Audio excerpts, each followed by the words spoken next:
Teman-teman, DBL ini tidak mungkin bisa 13 tahun di Jakarta, tidak mungkin bisa 21 tahun secara keseluruhan terus berkembang tanpa konsistensi dan dukungan dari khususnya pesertanya. Jadi saya secara pribadi mewakili teman-teman DBL mengucapkan terima kasih kepada seluruh sekolah peserta DBL, karena kalau dipikir sebenarnya yang capek pesertanya.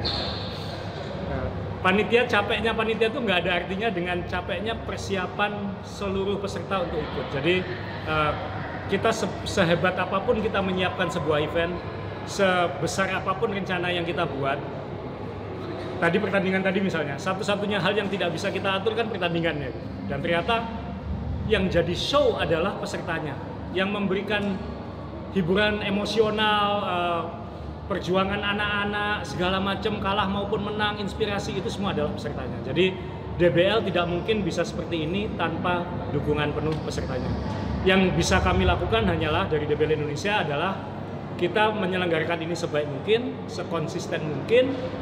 Kita selalu berusaha belajar dari tahun sebelumnya. Tim kami selalu bekerja keras karena kami tahu ini impian banyak anak-anak Indonesia untuk bisa main di DBL, khususnya di Jakarta. Jadi kalau kami tidak bisa membuat panggung yang bagus, alangkah sakit hatinya anak-anak itu yang kesempatannya kan window-nya sedikit ya, hanya 1-3 tahun untuk bisa bermain basket. Jadi konsistensi dan dukungan dari seluruh peserta. Dan mungkin perlu update angka ya. Teman-teman, ini tahun lalu saya setengah bercanda dengan Pak Gubernur. Saya manggilnya Mas Pram karena teman lama. Termasuk dulu yang saya bilang, Mas Pram kalau menang saya bersepeda Surabaya Jakarta, itu ngomongnya waktu final DBL tahun lalu. Dan akhirnya saya bersepeda Surabaya Jakarta. Dan waktu itu bilang tren Jakarta ini tampaknya akan menjadi yang paling besar. Walaupun Jakarta itu kota terbesar pertama, kedua, ketiga, keempat, kelima di Indonesia, tapi selama ini penonton dan partisipasinya belum yang terbesar. Tapi dalam 3-4 tahun terakhir ini pertumbuhannya luar biasa.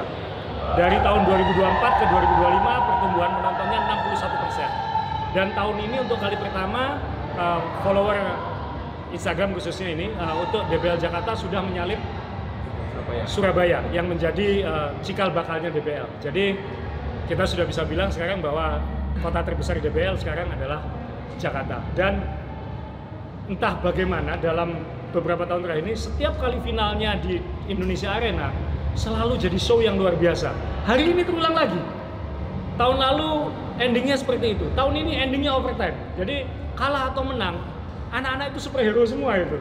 Jadi minta tolong bapak-bapak, ibu-ibu nanti diberi semangat, apapun ini akan jadi kenangan mereka seumur hidup.